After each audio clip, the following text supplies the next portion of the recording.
Hi, my name is Rayanne Porte and I'm glad you're here. In this video, I'm going to be talking all about our bodies, and I'm so excited to share this content with you today.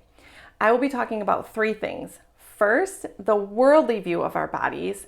Second, the godly view of our bodies. And lastly, what happens when we switch our view from the worldly view of our bodies to the godly view. Let's dive in. So what do I mean by the worldly view? Well, because of the fall, the devil has twisted things that are good in order to keep us from an intimate relationship with Christ. So when it comes to our body, which our bodies are good things, they were created good, but he sends us lies about our body and he twists things. And he wants to use our bodies as something that can keep us from intimacy with Christ. And that's his sole job, is for us to not experience the joy, the peace, and the hope that come with intimacy with Christ. Well, if we expose him for what he's doing, adopt the godly view, then freedom can come, which will bring intimacy with Christ. So what is the worldly view? What does the devil want us to believe about our bodies? He wants us to believe that our bodies are goals. He basically wants us to believe that our bodies are things that we can achieve in, things that we can accomplish things in. And why is that? Because he wants us to think that if we achieve a certain appearance, that it will lead to a life of health, happiness, ease, control, comfort, approval. The list goes on. Well, what are his tactics in this? Two things.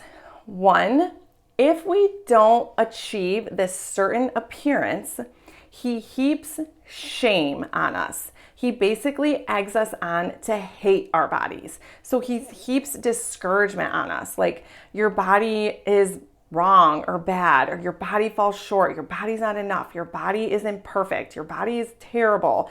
And he basically wants to keep us in that pit of defeat. On the contrary, on the flip side, if we can achieve this certain appearance, he heaps pride on us. So on this end of it, he heaps he eggs us on to worship our body. So this is where he basically distracts us with our body, wanting us to think that our body is our God. Oh, look at me, look at me. And so you're just so self-absorbed that you aren't realizing God is God. And a lot of times I think it's pretty easy for us to detect that the devil is at work on the shame side. But I think a lot of times we don't really pick up on him working on the pride side either.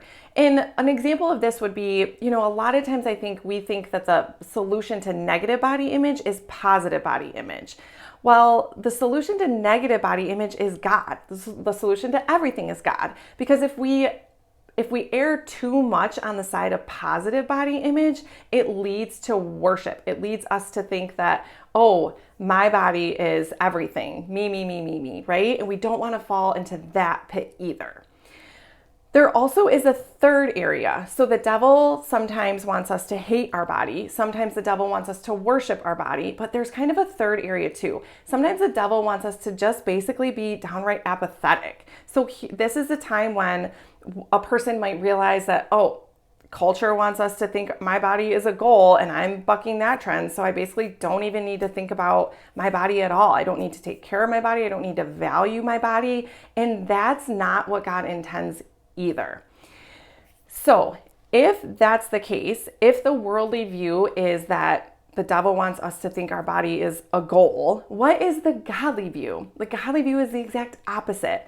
God wants us to see our bodies as a gift, not a goal, but a gift from an amazing giver, from him. And so here we can when we think about it like that, we can say, well, if somebody gives me a gift, I'm not going to hate the gift. I'm not going to worship the gift. I'm not, on this end, I'm not going to want to change the gift. I'm not going to want to say this gift isn't perfect enough. I need to do something to make it better. And on this end, I'm not going to say, oh, I should worship this gift. I want to spend time with the gift. No, we can start to see that because we have this gift from God, it can point us to Him. God says, because I've given you this gift, you get to enjoy it. We don't have to see our bodies as right or wrong or good or bad like the world wants us to, but we get to see our bodies as beings created by Him. We are His children, and we get to live out the calling that He has on our life in this body. Like, how cool is that? We get to take care of it, and we get to view it not even necessarily as like a thing, like a static thing, because our body is always changing. We're always growing. We're always growing older, right? But we can kind of view our body as almost like an action. Like, what do I get to do to my body today to take care of it? Because I know it not only houses the Holy Spirit, but again, it's the vehicle that gets to live out God's calling for our life.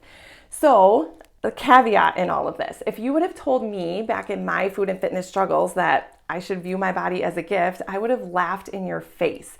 And that was because back then I had no idea, but I found out later that my body was caught in this cycle, in this overindulge or undereat, overindulge, diet, binge cycle, whatever you want to call it. But it basically, I was restricting my food, and then that was leading me to overindulge in my food. So my view of my body was that, why does my body have these intense cravings? I feel like forever until the day I die, I'm going to have these intense cravings that I don't understand why I'm having. And I thought my body, like, that was why I hated my body, right?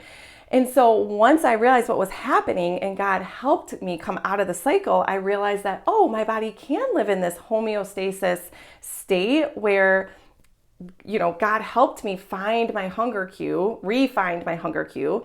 God helped me re-find my fullness cue. God helped me learn what it meant to eat all foods, right? And so then came healing and freedom in my body. So for me, freedom kind of came first in food and fitness, and then kind of all the body image stuff came naturally after. That doesn't always happen for everybody. Maybe it's reverse for you, but I just want to give you encouragement. If you're on the other end of this thinking, there's no way my body is a gift, it might be because you have frustration with your body because it's in this cycle that you don't know how to get out of. So see my other YouTube videos where I talk more about that. So lastly, the third thing, what happens when we switch our view from our body is a goal to our body is a gift? Well, we get to have gratitude to God, and we get to trust God with our body. So let me explain those. And really, to be honest, this is how I view everything in life, whether it's my kids, my job, my spouse, my friendships. All of those things are gifts. My finances, everything, all of those are gifts from God. So when we realize that, we get to be grateful to Him for them in times when we're in moments of joy, or in times when things seem to be going good in one of those things.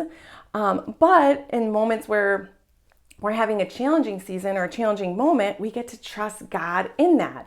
And that's why these gifts always point us to Him. The gift always points us to the giver. So back in my food and fitness struggles, once I started to take on this view, I could say, oh my goodness, God, I can be grateful for this body, but I also need to trust you with it too, to help me figure out this food thing, to help me know how to handle moments where I'm struggling with my body image, right? But one thing that was really huge for me in trusting God in this area, back in my food and fitness struggles, was my weight, trusting God with my weight. And so this was a huge thing that I used to obsess with. But God showed me that this verse, seek Him first and all will be added to you, all will be given to you. Basically, that meant when it came to my food and fitness struggles, and really everything in life, when we seek Him first, everything gets figured out. Everything we can focus on him, and he is going to do a work in every area of our life to bring us freedom in those areas when we focus on him. So what did I do? I sought him. He showed me how to replace the lies with his truth. My emotions started to become much more positive around my body, and then my actions could flow out of that.